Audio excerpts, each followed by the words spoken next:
Sistem Necromancer, bab 631 sampai dengan 635. Bab 631 Mengapa bisa mengapung di laut. Keesokan harinya, di Golden Cell Tavern, barang kedua yang dipajang di Mansion Master Pulau disebut jam tangan. Fungsinya sama seperti jam saku di Great Detective Story terbaru. Dapat dikenakan di pergelangan tangan tanpa memengaruhi gerakan, dan dapat memberikan waktu yang akurat. Sang penyair, yang berdiri di panggung tinggi, berbicara sendirian tentang pameran di Island Lord's Mansion. Untuk item ketiga, tidak ada objek fisik di sana. Itu adalah ramuan alkimia yang disebut ramuan penguat. Fungsinya untuk meningkatkan atribut fisik seseorang tanpa naik level. Begitu ketiga barang ini dipajang, mereka mengalahkan barang dagangan lainnya. Entah itu vas yang berhias indah atau peralatan makan perak yang diukir dengan rumit, semuanya hanyalah hal-hal yang remeh dan dangkal. Banyak sekali orang yang berlomba-lomba untuk menemui pemilik pulau, dan rumah pemilik pulau selalu penuh sesak dengan tamu kehormatan. Hari ketiga pameran. Di dalam kedai, selain menceritakan kisah detektif hebat yang biasa, ada juga ruang di tengah untuk menceritakan tentang pameran panas. Khususnya, 3 item yang dipajang oleh Island Owners Mansion di pameran tersebut. Karena beberapa keadaan, orang-orang yang tidak pergi ke pameran juga mempelajari beberapa informasi melalui metode ini. Sekalipun aku tahu bahwa penguasa Pulau Wuheng itu sakti, aku tidak menyangka dia akan sekuat itu. Menulis, pencatatan waktu, dan ramuan menerobos belenggu tubuh. Lompatan sebesar itu sebenarnya dicapai oleh satu orang.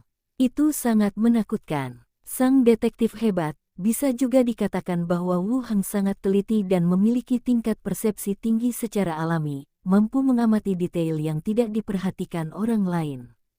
Tetapi kemampuan menciptakan hal-hal ini secara langsung tidak dapat dijelaskan dengan bakat. Terutama seorang ahli nujum, melewati batas, melampaui pekerjaan mekanik dan apoteker. Ini baru hari ketiga pameran. Begitu berita itu menyebar, lebih banyak orang akan datang ke pulau itu. Treasure Island akan menjadi lebih semarak. Asosiasi, studi Diaken. Aku pergi ke rumah tuan pulau kemarin. Wu Heng masuk ke ruangan dan duduk di sofa di dekatnya. Si Yali membawa teh yang diseduh dan kembali ke tempat duduknya. Sheila Gui berkata langsung, Skitter datang kepadaku kemarin dan mengatakan bahwa anggota perkumpulan rahasia yang kau bunuh telah datang kepadanya sehari sebelumnya. Wu Heng memasang ekspresi penasaran, tidak menyangka akan ada kelanjutannya.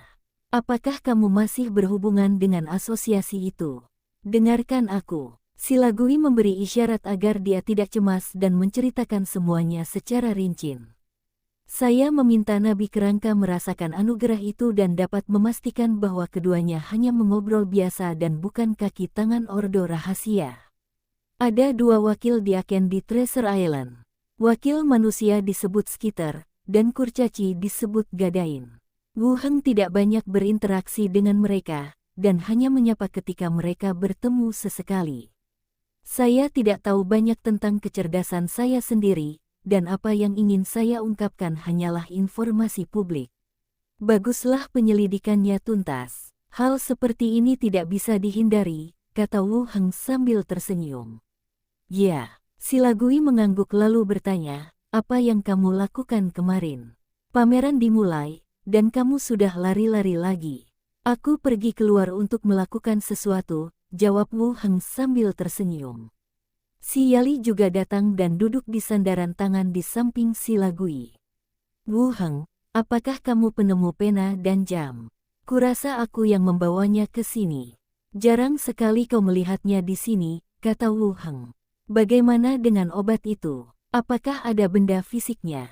Waktu aku melihatnya, yang ada hanya sertifikat dari asosiasi dan konsorsium. Si Yali menyandarkan lengannya yang halus dan lembut di bahu adiknya. Ada benda-benda fisik, tetapi disingkirkan karena khawatir menimbulkan insiden. Apakah Anda memperkenalkannya? Bukan itu. Si Yali tersenyum dan berkata, apakah ada orang lain yang mengirimkannya untuk pameran? Punya pena dan jam tangan saja sudah mengesankan. Wu Heng tersenyum dan berkata, Tidak, obatnya dikembangkan oleh organisasi saya. Kedua saudara perempuan itu langsung mengernyitkan dahi, lalu saling berpandangan, dan melihat ekspresi terkejut di mata masing-masing. Bukankah kamu seorang penyihir? Tanya si Yali. Saya menemukan bahan yang dapat meningkatkan efeknya pada tubuh manusia, jadi saya membentuk tim untuk mengembangkan obatnya, jelas Wu Heng. Obatnya sudah dipublikasikan, jadi beberapa hal tidak perlu lagi dirahasiakan. Kedua wanita itu bahkan lebih terkejut dan tidak tahu harus berkata apa untuk sesaat. Butuh waktu lama. Si Lagui lalu berkata, apakah kamu tidak takut menimbulkan masalah? Jangan khawatir, dengan kemampuan pertahanan pulau ini saat ini, tidak akan ada masalah, kata Wu Heng. Mata si Yali berbinar lagi, dan dia tiba-tiba berkata, terakhir kali kamu bertaruh dengan si Lagui, mengatakan sesuatu yang cukup mengejutkan, apakah itu ramuan ini? Si Lagui tiba-tiba menatapnya, matanya bertanya mengapa kamu membicarakan hal ini. Si Yali memperhatikan tatapan adiknya dan berkata, ini tidak masuk hitungan. Katamu itu alat ajaib, bukan ramuan. Ketika hal ini disebutkan, Wu Heng juga teringat masalah ini. Terakhir kali, ketika mereka bertiga mengobrol, mereka membicarakan tentang taruhan. Si Lagui memintanya untuk berhenti berfokus pada pengembangan mesin aneh dan berkonsentrasi pada sihir. Wu Heng menyebutkan sebuah taruhan, katanya jika dia bisa menemukan alat yang cukup mengejutkan, dia harus menyetujui salah satu permintaannya. Tentu saja si Yali juga bergabung. Wu Heng memandang kedua saudari yang tampak mirip tetapi memiliki temperamen yang berbeda, dan bertanya dengan nada bingung, kalian berdua tidak akan menyangkalnya, kan? Si Lagui berkata, kita sepakat bahwa itu adalah instrumen yang langka. Jamnya tidak buruk, tapi tidak semewah yang Anda katakan sebelumnya. Wu Heng berpikir sejenak dan berkata, bagaimana jika aku mengeluarkan alat aneh? Kalau begitu aku tidak perlu berkata apa-apa. Si Lagui mengangkat bahu. Kalau begitu aku akan membuatmu mengaku kalah dengan keyakinan penuh, kata Wu Heng, lalu berdiri dan berkata, ayo, kita pergi ke pelabuhan. Keluar sekarang. Si Lagui penasaran. Kalau begitu, lihatlah apa itu senjata ajaib. Wu Heng mengangkat kepalanya sedikit. Si Lagui menatapnya, apakah kamu benar-benar akan keluar? Cepat, pakai tudungmu, dan pergilah dengan tenang, kata Wu Heng. Si Lagui sedikit skeptis, tetapi dia tetap mengambil tudung dari cincin antariksanya, memakainya, dan berjalan keluar dari mejanya. Wu Heng menatap si Yali yang sedang meletakkan dagunya di atas tangannya sambil tersenyum, lalu berkata, kamu juga ikut bertaruh, jadi kamu tidak akan melupakannya, kan? Senyum si Yali membeku dan dia ingin membalas. Dia menahannya, mengenakan tudungnya, dan pergi bersama semua orang. Pelabuhan No. 2. Si Lagui dan si Yali membuka mata lebar-lebar dan menatap kapal besar yang berlabuh di pelabuhan, mata mereka penuh dengan keheranan dan kebingungan. Bahkan kapal perang yang paling besar pun tidak sebesar kapal yang ada di depannya, bagaikan gunung kecil di tengah laut. Wu Heng memperhatikan ekspresi kedua pria itu dan tersenyum. Bagaimana? Ini seharusnya dianggap senjata langka. Kedua gadis itu sudah terkejut. Si Yali menelan ludah dan bertanya, apakah ini juga sebuah pameran? Pameran apa? Itu fregat pulau kita, yang melindungi keselamatan maritim, kata Wu Heng. Kau berlebihan. Meledak-ledak begini, kata si Yali lagi. Si Lagui juga berkata, hanya untuk mengalahkan kami. Wu Heng memutar matanya ke arah dua wanita yang tidak berpengalaman itu dan berkata, ngomong-ngomong, aku akan mengalahkanmu. Apakah ini terbuat dari besi? Tanya Sheila. Mengapa bisa mengapung di laut? Si Yali juga bertanya. Bab 632 Uji tembak. Sederhananya, melalui desain dan strukturnya, kapal memiliki daya apung yang cukup untuk mengapung di laut, jelas Wu Heng. Keduanya mengerutkan kening, tetapi mengangguk. Saat mereka sedang berbicara, kapal lain mendekati pelabuhan dari kejauhan. Pilipa berlari turun bersama burung beo hijau dan menyapa dari kejauhan, si Lagui, si Yali, kalian juga di sini. Keduanya tersenyum dan mengangguk. Kemudian, Philippa mendesak Wu Heng, semuanya sudah siap. Ayo cepat, aku ingin melihat kapal baru itu. Wu Heng mengangguk, ayo naik dan mengujinya. Beberapa orang mengikutinya ke atas perahu. Kapal itu masih dilengkapi dengan peralatan modern. Wu Heng memperkenalkan nama dan fungsi setiap kabin di kapal kepada beberapa orang. Ketiga wanita itu mendengarkan dengan penuh perhatian dan bahkan semakin terkejut. Benar-benar berbeda dari dunia ini, bersih dan rapi, dan tidak memiliki bau kayu lapuk yang begitu kuat. Setelah melihatnya secara kasar, Wu Heng berjalan ke ruang kendali dan memerintahkan kerangka itu, tinggalkan pelabuhan dan menuju barat daya. Dengan suara gemuruh, fregat mulai bergerak. Setelah meninggalkan pelabuhan, ia menuju barat daya dengan kecepatan yang semakin cepat. Tiba di lokasi yang telah diatur Philippa sebelumnya. Fregat itu mulai melambat dan perlahan berhenti. Philippa menunjuk titik hitam di ujung pandangannya. Itu kapal yang baru saja kita luncurkan. Apa kau sedang menguji senjata? Ambil teleskop dan lihat ke arah target. Anda dapat melihat perahu nelayan dengan bendera hitam bergoyang mengikuti ombak. Wu Heng berkata ke ruang kendali, targetkan kapal penangkap ikan di depan, hancurkan langsung. Moncong senjatanya berputar. Ledakan gelombang. Terdengar suara dentuman keras, kemudian ombak besar tiba-tiba menghantam lokasi perahu nelayan di kejauhan. Ketika ombak menghilang, laut pun kosong. Ketiga wanita itu makin melebarkan matanya dan menatap ke tempat di mana perahu nelayan itu menghilang di kejauhan. Wu Heng berkata kepada Philippa, kapal ini dapat menampung 145 orang dan dilengkapi dengan rudal anti pesawat yang dapat menyerang target di langit. Yang baru saja ditembakkan adalah meriam angkatan laut dengan jangkauan 10.000 meter. Setelah target ditemukan, tidak perlu mendekat, kau bisa langsung menyerang. Philippa mengangguk tanpa sadar, begitu. Mulai sekarang, kapal ini akan diserahkan kepadamu, dan kapal-kapal lainnya akan diserahkan kepada wakil kapten untuk berpatroli di rute tersebut, kata Wu Heng kepada Philippa. Ya ampun, keren sekali. Philippa melompat dan bersorak. Wu Heng juga sangat puas dengan kapal ini. Setidaknya di dunia ini, kapal ini jelas merupakan penguasa lautan. Setelah perdagangan maritim berkembang, keamanan rute juga dapat terjamin. Kembali ke pelabuhan, perintah Wu Heng. Kapal mulai kembali dan perlahan berlabuh di pelabuhan. Philippa tetap tinggal untuk melanjutkan mempelajari kapal, memindahkan beberapa kerangka. Wu Heng, Silagui dan Si Yali kembali bersama. Dalam perjalanan, Wu Heng berkata, aku bersedia menerima kekalahan. Kalian berdua berutang budi padaku. Silagui sedikit tersipu dan menekankan, jangan bertindak terlalu jauh. Baiklah, tunggu sampai aku memikirkannya, kata Wu Heng sambil tersenyum. Si Yali mengangkat alisnya dan berkata, tidak apa-apa jika bertindak terlalu jauh. Kereta itu menurunkan keduanya di pintu masuk asosiasi. Wu Heng terus kembali ke rumah pemilik pulau. Kembali ke rumah tuan pulau. Minnie membantunya melepaskan mantelnya dan Robert membawakannya teh dingin.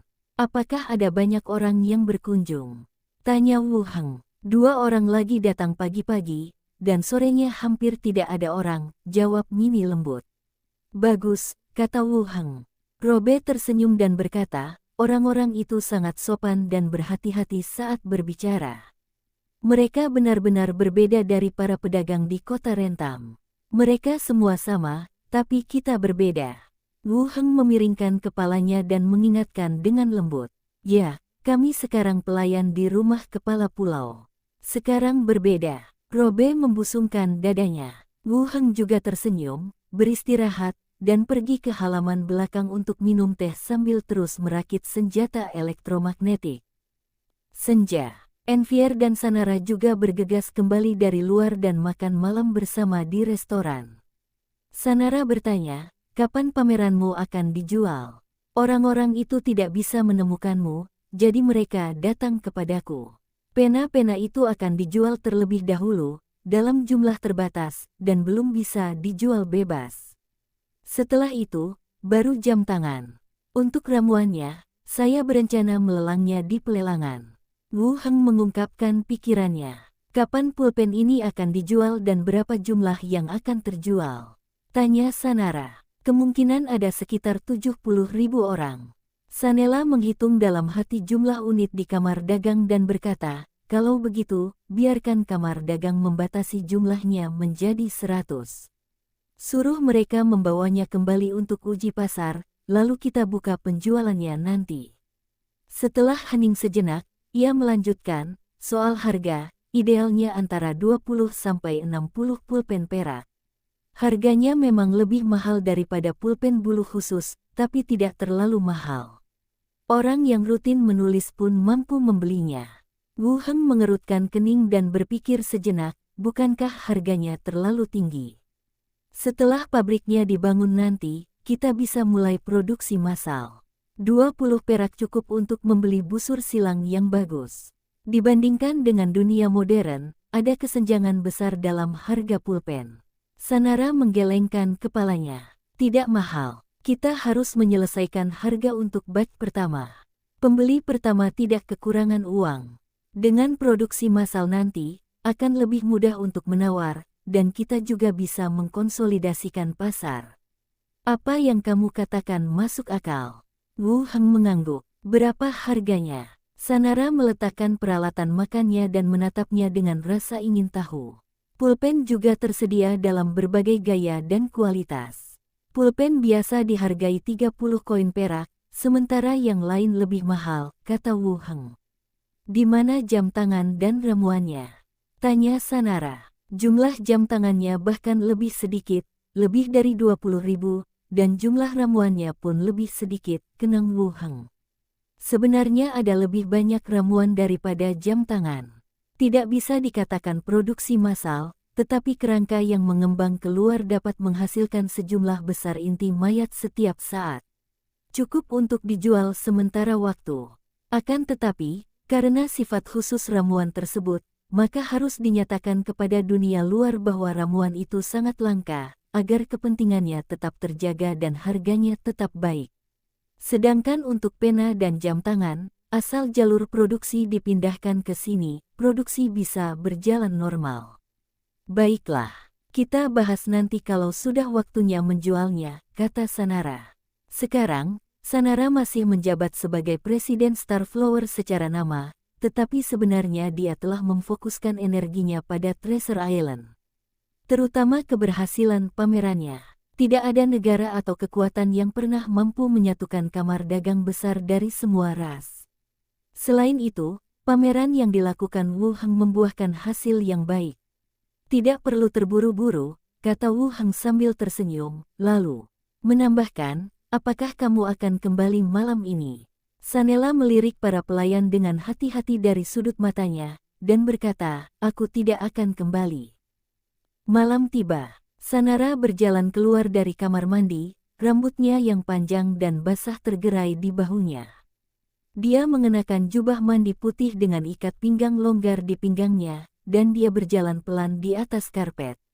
Dia duduk di depan meja rias dan mengeringkan rambutnya. Wu Heng berjalan mendekat, mengeluarkan 2 botol ramuan dari cincin luar angkasanya, dan meletakkannya di atas meja. Ini ramuan penguat, efek sampingnya akan sedikit menyakitkan. Minumlah, dan aku akan mengawasimu. Sanela menatap ramuan itu dan mengangkat alisnya. Kau tidak berencana melelangnya. Kau hanya memberiku 2 botol.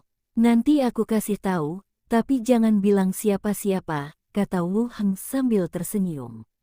Sanela menoleh, menangkup pipinya, dan mencium bibirnya dengan keras, kakak mencintaimu karena suatu alasan. Cepat makan, kamu masih perlu istirahat setelah selesai. Oke, Sanara mengangguk setuju. Setelah membuka ramuan itu, ia meminumnya tanpa ragu. Efek samping tersebut menyebabkan tubuhnya mulai kejang-kejang. Wu Heng menghiburnya dan mengatakan bahwa rasa sakitnya akan lebih parah pada awalnya, tetapi akan berkurang kemudian. Setelah menghabiskan botol pertama, Sanara beristirahat sejenak lalu melanjutkan meminum botol kedua. Kau pembohong, kata Sanara sambil meringkuk di tempat tidur. Butuh waktu lama sebelum saya merasa sedikit lebih baik. Namun dia sudah berkeringat di sekujur tubuhnya. Sanela menghela napas berat dan berkata, aku merasa sedikit berubah, tapi aku tidak tahu di mana. Penguatan otot dan tulang, jelas Wu Heng. Aku akan mencucinya lagi. Sanela mencucinya lagi, menyeka rambutnya, melirik orang lain dengan menggoda, dan perlahan naik ke tempat tidur. Wu Heng mengaitkan jari-jarinya pada ikat pinggang dan menariknya, dan jubah mandi itu perlahan terbentang seperti awan lembut, menampilkan kulit halus dan cerah. Sementara pihak lain dengan enggan, dia berlutut di tempat tidur. Pegang pinggang Anda dengan lembut. Keesokan harinya, fajar, Sanara berangkat pagi-pagi sekali untuk meneruskan urusan pameran, dan mengungkap beberapa harga pena ke berbagai kamar dagang untuk menguji reaksi mereka. Ada pabrik di kota Yangtong yang memproduksi pena dan jam tangan, dan produksi dapat dilanjutkan. Namun, Wu Heng harus kembali dan memindahkan pabrik ke Treasure Island, dan kemudian membeli bahan dari berbagai kamar dagang. Setelah memastikan tidak ada yang salah dengan diri saya, Wu Heng juga membuka gerbang dan menuju ke dunia zombie. Keluar dari gerbang, dia mengangkat interkom dan menelepon Qi Hancai. Tak lama kemudian, Qi Hancai masuk dan berkata, kabar datang dari pabrik militer bahwa Gao Rong telah menyelesaikan uji coba rantai produksi. Mereka tidak banyak bicara di radio, tapi saya rasa itu seharusnya rantai produksi senapan. Bab 633 Rantai Produksi Senapan. Rantai produksi senapan telah memulai penelitian dan pengembangan setelah Tiancheng Group bergabung. Ide Wu Heng juga sangat sederhana. Kedua dunia saling melengkapi, menggunakan senjata dingin untuk melawan zombie, mengandalkan jumlah kerangka untuk membersihkan zombie, merebut kembali kota dan menyelamatkan para penyintas. Senjata api digunakan di dunia lain. Profesional biasa tidak dapat menahan peluru, tetapi cukup untuk menghadapi sebagian besar pertempuran. Saat itu, kami akan mempersenjatai pasukan kerangka yang tidak takut mati dan dilengkapi dengan senjata modern, sehingga efektivitas tempur mereka pasti akan kuat. Sekarang akhirnya ada kabar baik, tetapi saya tidak berada di pabrik militer. Wu Heng berpikir sejenak dan bertanya, apakah kapal kembali ke pelabuhan Bin Haidi?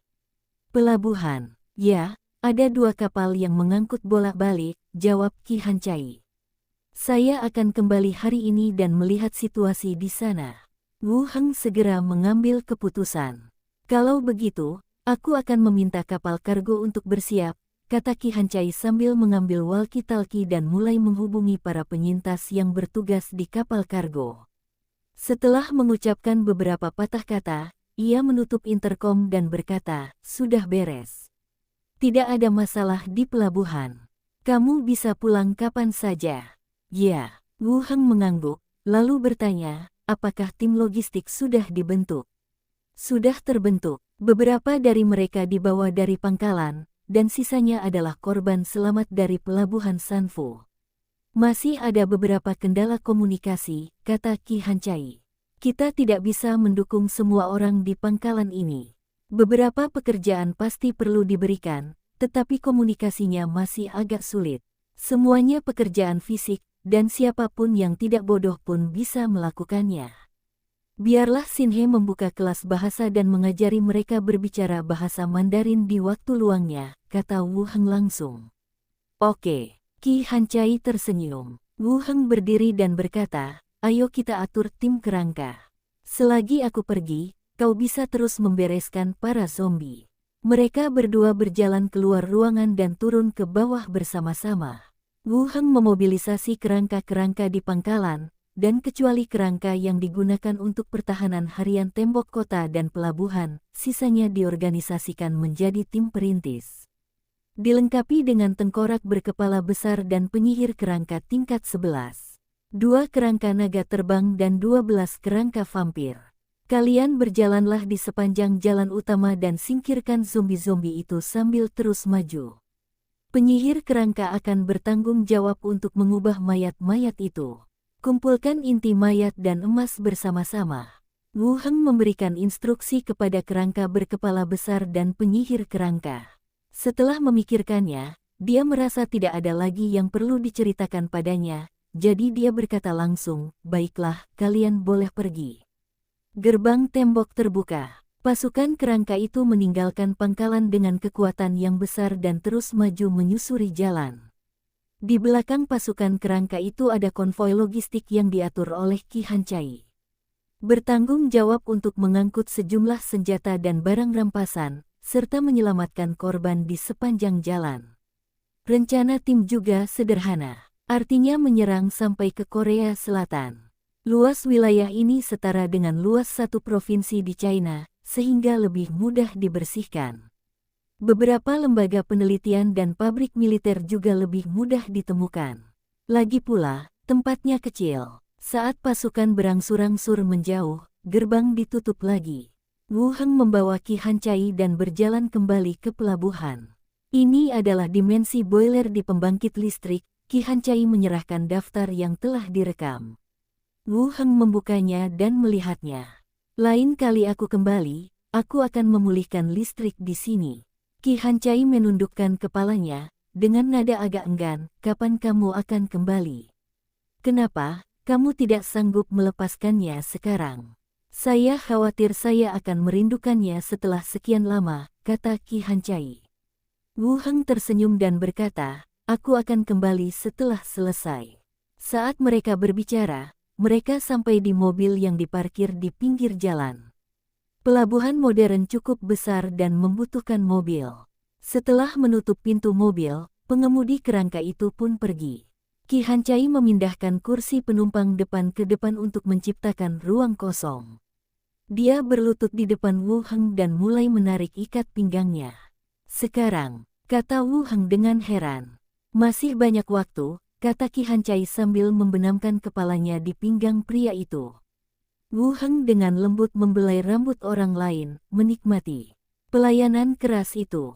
Mobil tiba di pelabuhan. Setelah berhenti sejenak di pinggir jalan, kedua lelaki itu berjalan turun sambil membawa kerangka itu. "Sampaikan salamku pada Suster Yahong," kata Ki Hancai sambil tersenyum. "Saya merasa sedikit lebih baik dari sebelumnya. Kalau ada apa-apa, beritahu aku tepat waktu dan jangan ambil risiko sendiri." "Suruh skeleton yang melakukannya," perintah Wu Heng. "Aku tahu, selama kerangkanya ada di sini, tidak akan ada masalah," kata Ki Hancai dengan percaya diri. "Baiklah, aku pergi sekarang. Aku akan segera kembali." Ki Hancai mengangguk dan melambaikan tangan selamat tinggal. Wu Heng menaiki kapal kargo. Sang kapten, yang bertugas mengemudikan kapal, memberi hormat sedikit. "Ayo pergi." Kapal mulai berlayar dan meninggalkan pelabuhan Sanfu. Perjalanan 2,5 hari. Wu Heng menaiki naga terbang dan tiba di atas pabrik militer. Dia melompat dari naga terbang dan melepaskan teknik bulu ringan sebelum mendarat. Dia dan dua pelayan kerangkanya perlahan mendarat di tanah. Kepala, orang-orang yang selamat yang lewat segera memberi hormat dan menyapanya. Wu Heng mengangguk, "Apakah Gaorong ada di pangkalan?" "Saya sepertinya tidak melihatnya padam. Tanyakan padanya apakah dia ada di sana. Kalau ada, biarkan dia pergi ke ruang rapat," kata Wu Heng langsung. Jernih. Korban selamat mengambil interkom untuk menghubungi Gaorong, sementara Wu Heng berjalan menuju ruang pertemuan. Wu Heng duduk di ruang konferensi dan menunggu sebentar. Terdengar ketukan di pintu. Gaorong membuka pintu dan masuk, dan melihat Wu Heng duduk di dalam ruangan. Dia membungkuk sedikit, "Ketua, Anda kembali." "Duduk." Gaorong duduk di sampingnya, dan Wu Heng melanjutkan, "Ki Hancai bilang kalian telah mencapai beberapa hasil." "Baik, Ketua." Gaorong tersenyum percaya diri dan berkata, "Rantai produksi senapan telah menyelesaikan uji coba produksi. Selama bahan baku mencukupi, produksi normal akan memungkinkan. Untuk mesin cetak koran, total 13 unit telah diproduksi selama periode ini, dan sisanya sedang dalam proses produksi." "Benar saja, uji coba jalur produksi senapan itu berhasil." Wu Heng berdiri dan berkata, "Ayo, bawa aku melihatnya." "Silakan masuk, Ketua," kata Gaorong. Keduanya berjalan keluar gedung bersama-sama dan, dipimpin oleh Gaorong, menuju ke satu sisi pabrik. Dari kejauhan, Anda dapat melihat deretan bangunan pabrik. Awalnya, area ini merupakan area yang terbakar. Kini setelah cuaca menghangat, area ini telah dibangun kembali menjadi area pabrik, tetapi terlihat agak sederhana, hanya berdinding bata merah.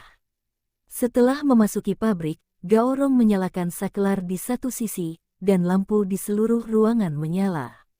Rantai produksi yang mengungkap struktur mekanis. Mesinnya tidak beroperasi, tetapi jelas telah diuji sebelumnya. Gaorong memperkenalkan, "Kapten, ini peralatan yang digunakan untuk membuat laras senjata. Mesin akan mengebor ruang dalam, lalu menggunakan bor lubang dalam untuk membuat lubang tembus di tengah batang logam paduan.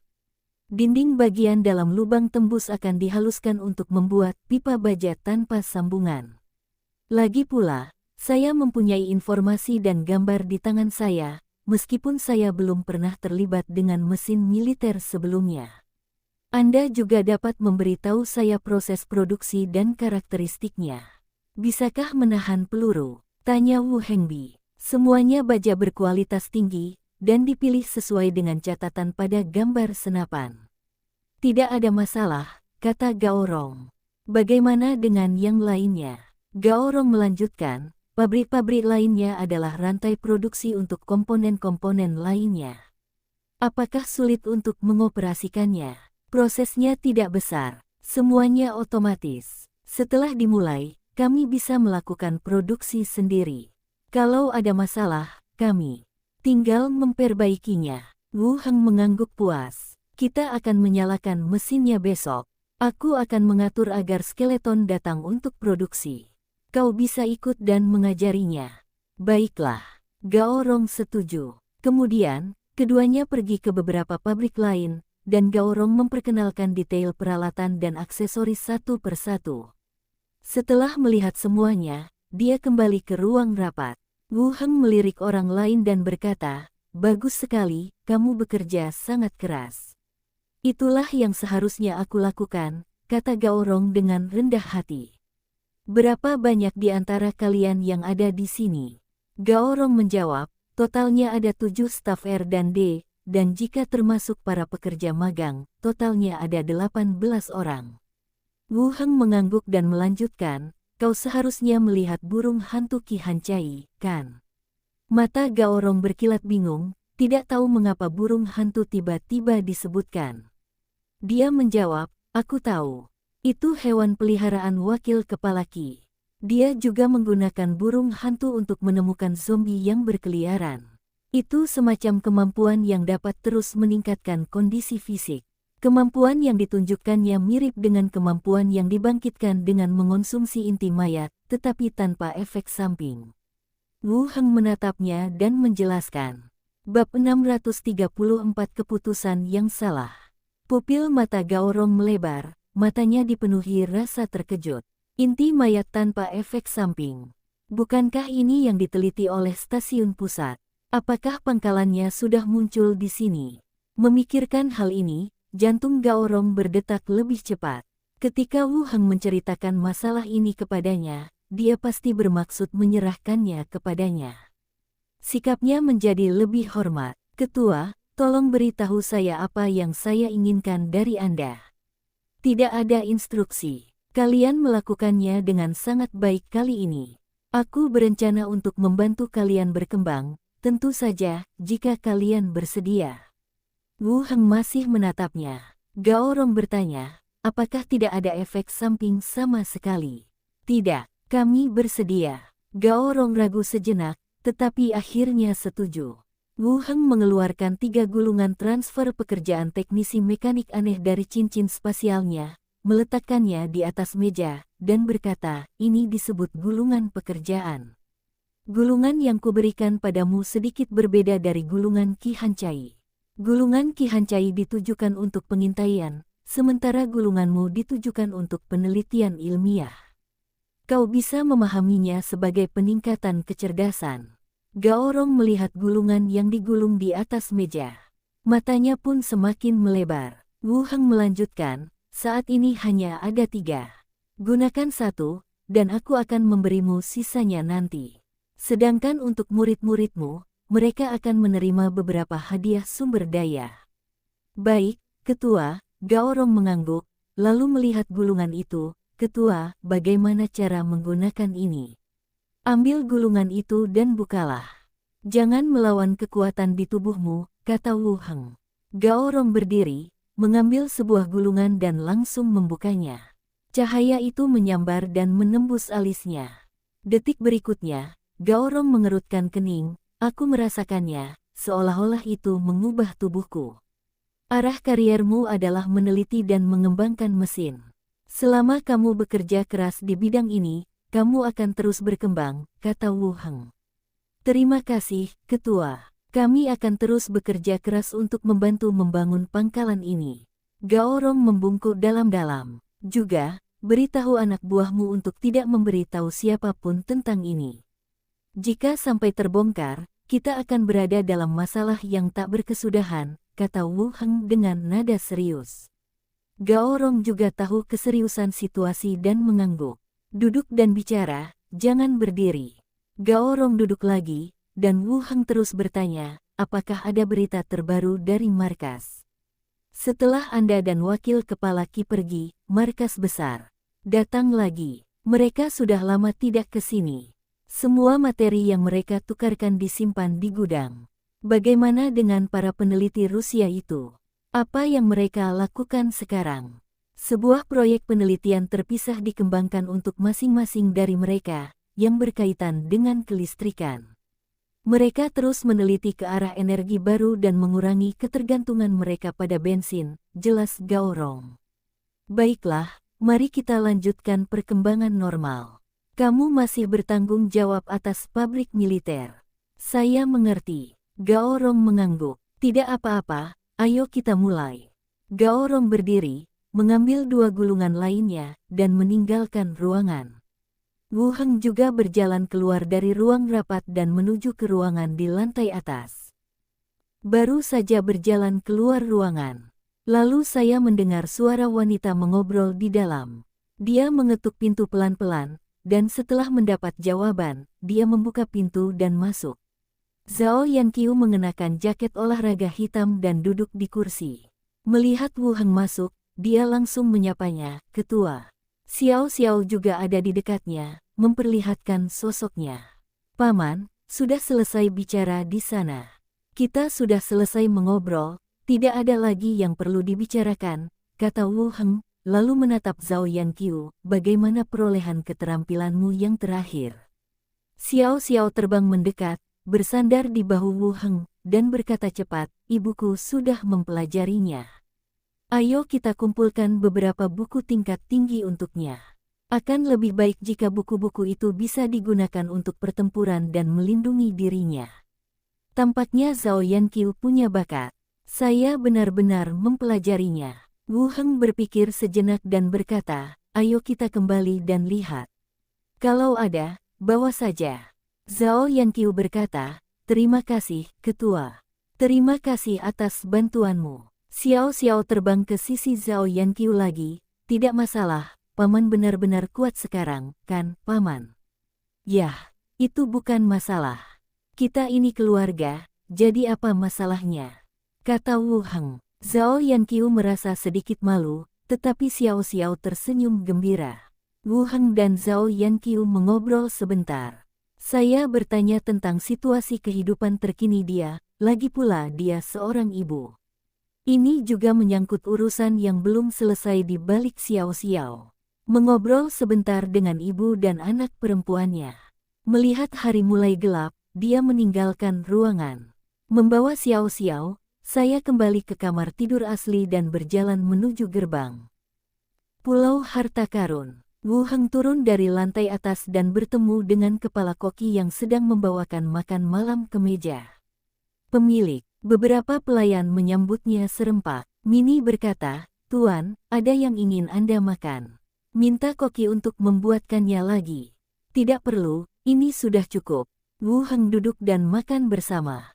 Setelah makan malam, Wu Heng bertanya, Weiyer, bagaimana keadaan pulau ini sekarang? Enwir berkata, Tuan, semakin banyak kapal dan pedagang telah tiba di pulau ini, dan properti di pulau ini telah mulai dibeli dalam jumlah besar, terutama beberapa rumah besar di area pusat yang terjual dengan sangat cepat. Tampaknya hal ini juga telah mendongkrak harga real estate. Namun, yang datang semuanya adalah pengusaha. Jika harga rumah di kawasan pusat dinaikkan dengan tepat, mereka tidak akan kekurangan uang. Envier tersenyum dan mengangguk. Oke. Bukankah Sanara ada di sini? Tanya Wu Heng. Mini berkata, Suster Sanela tidak datang bahkan saat kamu tidak ada di sini. Tidak apa-apa, aku akan memeriksanya besok. Kami duduk di ruang tamu dan mengobrol sebentar. Saat langit berangsur-angsur menjadi gelap, beberapa orang kembali ke kamar mereka untuk beristirahat. Laut Zamrud, armada yang mengibarkan bendera bajak laut hitam dengan pola angin puyuh merah mengapung di laut. Di dek, bajak laut yang tersebar berpatroli sambil menguap. Di langit, beberapa monster harpi berwajah manusia dan berbadan elang berputar-putar mengitari kapal, sesekali mengeluarkan suara seperti bayi menangis. Tak lama kemudian, kapal bajak laut lain dengan bendera yang sama mendekat. Harpi itu mendekat dengan cepat, berputar-putar dan mengamati. Baru setelah memastikan bahwa itu benar-benar kapal mereka kembali ke kapal asal dan berdiri di tiang kapal. Saat kapal bajak laut terus mendekat, seorang pria menarik tali dan berenang langsung ke kapal utama. Menyapa para bajak laut yang berpatroli di dek. Aku berjalan cepat menuju kamar kapten dan berdiri di depan pintu. Aku bisa mendengar napas berat dan rangan perempuan itu dari dalam. Menunggu di pintu sebentar. Setelah suara pertempuran berhenti, dia mengetuk pintu dan berkata, "Kapten, saya punya beberapa informasi." Pintu terbuka dan seorang wanita menawan berjalan keluar perlahan. Dia melirik orang lain dan berkata lembut, "Anda datang di waktu yang tepat." Dia mengabaikan orang lain itu dan langsung berjalan masuk ke ruangan. Seorang pria kekar berjanggut, telanjang, duduk di tempat tidur dan berkata, "Informasi apa? Katakan padaku." Bawahan itu berkata, "Menurut intelijen, semua bajak laut di Laut Zamrud telah dibasmi oleh asosiasi. Kudengar mereka dipancing ke Pulau Harta Karun dan dibasmi habis-habisan dalam sekali serang." Semua. Sang kapten mengerutkan kening, sedikit terkejut. Sebagian besar, beberapa yang lolos, sekarang tidak berani muncul. Sang kapten merenung sejenak, lalu bertanya, "Mengapa ada begitu banyak kafilah di rute baru-baru ini?" Pihak lain menjawab, "Itu juga Treasure Island. Mereka mengadakan perjamuan atau pesta di sana, dan mengundang banyak tokoh penting dari kamar dagang." "Pulau Harta Karun," ulang sang kapten, lalu menambahkan, "Siapa yang memimpin asosiasi Pulau Harta Karun?" Kudengar dia baru saja diangkat menjadi kepala pulau, dan levelnya kurang dari 15. Saat matahari terbit, Treasure Island kembali ramai. Rumah pemilik pulau sudah mulai menjual pulpen, tapi jumlah pembeliannya terbatas. Seorang pria kembali dari area pusat dan berkata dengan santai kepada seorang kenalan, "Kapan itu terjadi?" "Ini dimulai pagi ini dan sudah ada antrean panjang, semuanya dari kamar dagang." "Benarkah? Aku juga mau lihat. Kalau tidak mahal, aku juga mau beli." 25 perak, tidak murah. Saya rasa bat pertama ini dihargai untuk kamar dagang, mereka semua ingin mengambilnya kembali dan membuat tiruannya. Dengan harga segini memang agak mahal, tapi ya sudahlah, untuk sekedar melihat-lihat keseruannya saja tidak apa-apa. Di area pusat, gedung di sebelah balai kota sudah penuh sesak dengan orang. Pada tanda besar di pintu, tertulis kata-kata yang menarik perhatian, "Pulpen seharga 25 koin perak tiap orang dibatasi 1, dan kamar dagang membatasi hingga 100. Harganya tidak murah dan jumlahnya terbatas." Dapat dikatakan bahwa ini adalah pertama kalinya saya melihat seseorang menjual sesuatu dengan begitu banyak batasan. Namun masih saja ada antrian yang panjangnya puluhan meter. Terutama kamar dagang. Saya ingin membelinya kembali dan membongkarnya untuk melihat apakah saya bisa membuatnya sendiri, jadi berapapun mahalnya batch pertama, saya harus membelinya. Peningkatan yang dilakukan oleh Master Pulau Wu Hang sungguh menakjubkan, kata seseorang di tim. Kudengar dia dikucilkan di kerajaan Yeko, dan baru setelah tiba di Pulau Harta Karun, bakatnya mulai berkembang. Kerajaan Yeke telah lama mengalami kemunduran. Sekarang perbatasan diblokir dan kerusuhan sipil terus terjadi. Apapun yang terjadi, jika Wu Hang tetap bersama kerajaan Yeke, mungkin kerajaan itu akan mampu meraih kembali kejayaannya. Jika Wu Hang benar-benar tinggal di kerajaan, orang-orang itu hanya akan khawatir apakah hal itu akan memengaruhi mereka. Bab 635 kita telah bertemu. Tempat tinggal Sanara. Nyonya Sanela, pameran ini sukses besar. Intuisi dan penilaian bisnis Anda mengagumkan. Ya, ini pertama kalinya seseorang berpikir untuk mengadakan pameran semacam ini. Petik 2. Di ruang tamu, perwakilan dari berbagai kamar dagang mulai memuji satu demi satu. Pena-pena tersebut sudah dijual dan orang-orang mengantre untuk membelinya, jadi wajar saja jika pena-pena itu tidak akan digunakan. Yang lebih kami khawatirkan adalah rencana di balik Treasure Island. Sejak pagi hari, orang-orang datang ke sini untuk menaruh barang-barang, dan makin banyak orang yang berkumpul. Mendengarkan pujian semua orang, Sanara tersenyum dan berkata ringan, sama-sama. Berkat dukungan semua orang, pameran ini sukses. Nada bicaranya tenang, tetapi dia merasa sedikit bangga di hatinya. Para perihutan memberinya seorang presiden kehormatan, dan pada dasarnya dia kehilangan hak bicaranya di kamar dagang bunga bintang. Wu Hang masih melunasi utangnya.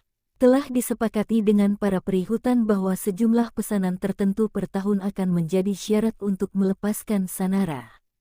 Keberhasilan pameran ini dipuji oleh semua kamar dagang, besar dan kecil. Buktikan juga kemampuanmu. Berita tentang pameran Pulau Harta Karun pasti akan dilaporkan kembali ke Peri Kayu. Maka gereja Presbyterian akan menyadarinya. Jika aku sendiri yang mengusirnya, itu akan menjadi kerugian bagi bunga bintang dan perihutan. Semua orang bersikap sopan lagi. Salah satu kurcaci mengelus jenggotnya dan berkata, Nyonya Sanela, pena ini sekarang sedang obral. Apakah Anda punya informasi rahasia tentang dua barang lainnya? Yang lainnya langsung tenang. Sanela mengambil cangkir tehnya, menyesapnya dengan anggun, tersenyum, dan menggelengkan kepala. Sulit untuk mengatakannya. Pemilik pulau tidak akan membiarkan siapapun menyebutkannya. Ketika mereka mendengar ada beberapa informasi dari dalam, mata yang lain berbinar. Lady Sanela, ungkapkan sesuatu pada kami. Benar sekali, kami semua sangat akrab satu sama lain, jadi kami tidak akan memberitahu siapapun. Ya, Sanara meletakkan cangkir airnya, berpura-pura telah membuat suatu keputusan, lalu berbisik, kalau begitu aku akan membocorkannya, tapi jangan bilang siapa-siapa. Semua orang mengangguk, tampak serius. Sanara melanjutkan, kami akan menjual jam tangan dalam beberapa hari ke depan, tetapi pengerjaannya sangat rumit, jadi hanya sejumlah kecil yang akan terjual. Beberapa hari berikutnya, mungkin akan memakan waktu sekitar 3 hingga 5 hari. Tampaknya Anda perlu menyiapkan uang dan melakukan pembelian terlebih dahulu. Di mana ramuan penguat? Seseorang terus bertanya. Sanara melanjutkan, kalian semua harus tahu betul arti penting ramuan ini. Jangankan kami, jika berita ini menyebar, keluarga kerajaan dan bangsawan dari seluruh penjuru akan mengatur agar orang-orang datang dan membelinya. Dan jumlahnya akan lebih sedikit lagi, jadi kemungkinan besar akan dijual di pelelangan.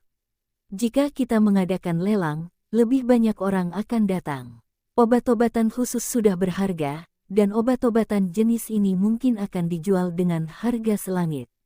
Pada saat itu, para vampir, para elf, orang-orang tua yang umurnya panjang tapi tak mampu menembus batas, mungkin akan menggunakan kekayaan lama mereka untuk menawar. Sekarang setelah kamu menyebutkannya, aku merasa tidak ada harapan untuk membelinya. Setelah mendengarkan kata-kata Sanara, orang-orang di bawah mulai berdiskusi. Sanara terus minum teh dan mendengarkan diskusi di seberang. Masalah jam tangan dan ramuan itu juga akan diwariskan melalui orang-orang ini. Harganya akan lebih tinggi nanti, jadi bersiaplah, lagi pula, itu barang langka. Orang-orang yang hadir mendiskusikannya sejenak. Sanela meletakkan cangkir tehnya dan berkata, karena semua orang ada di sini, aku akan mengatakan satu hal. Semua orang menoleh.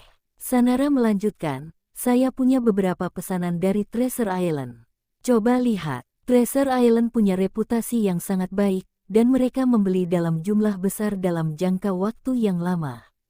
Kami di Starflower tidak bisa menerima semuanya sekaligus. Pengurus rumah tangga di belakangnya mengeluarkan setumpuk dokumen dan menyerahkannya. Sanara melihatnya dan berkata, ini pesanan untuk baja halus, ini pesanan untuk kain jaring, dan ini pesanan untuk pelat tembaga, bubuk mesiu putih, baja biasa, besi halus. Pesanan diletakkan di meja satu persatu, dan yang lainnya berdiri untuk mengambil pesanan yang berkaitan dengan kamar dagang mereka. Mereka semua tampak sedikit terkejut dan penasaran. Treasure Island, apakah butuh banyak hal? Balai kota, ruang rapat, tuan pulau, tuan. 5 wanita bergaun panjang warna-warni membungkuk sedikit, kerah baju mereka yang longgar terkulai, memperlihatkan payudara besar yang montok dan seputih salju. Pagi harinya, Wu Heng menerima pemberitahuan dari NVL yang mengatakan bahwa seseorang ingin mengadaptasi novel tersebut. Kukira itu penyair yang sama dengan yang terakhir kali, tapi ternyata banyak sekali wanita yang datang. Wu Heng melihat sekeliling dan memperhatikan orang terakhir.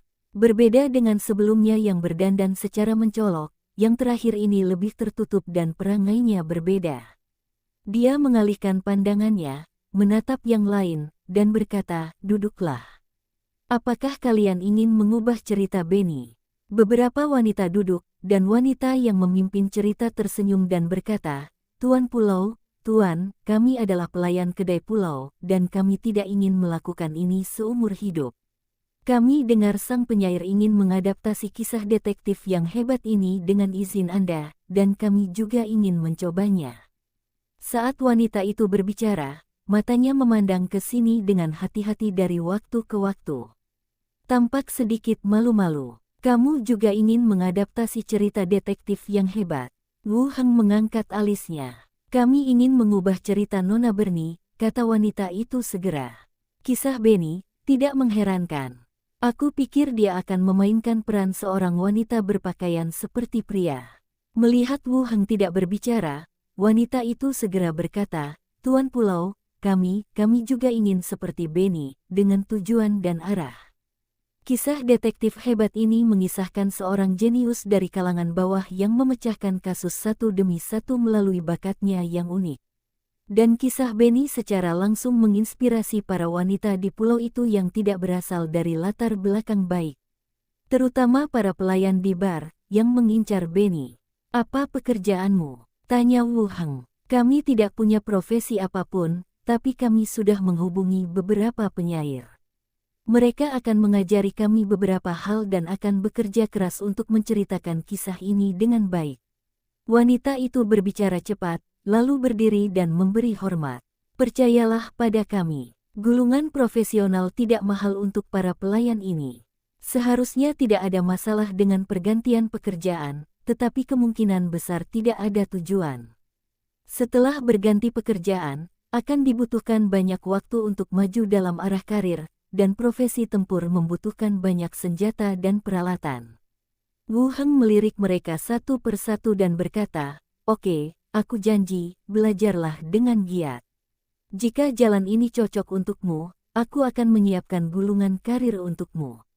Para wanita itu tiba-tiba mendongak, seolah-olah mereka tidak percaya bahwa masalah ini akan begitu sederhana. Pihak lain langsung setuju dan bahkan terdengar mendukung apa yang dilakukannya. Benarkah, Tuan? Wanita terkemuka itu berbicara, sedikit bersemangat. Benarkah? Kembalilah dan berlatihlah. Jika kau benar-benar bisa tampil, datanglah ke balai kota untuk mengambil gulungan kariermu, kata Wu Heng sambil tersenyum. Terima kasih, Tuan Pulau. Beberapa orang kembali mengungkapkan rasa terima kasih mereka. Tidak apa-apa, Kembalilah dan berlatihlah dengan giat, kata Wu Heng.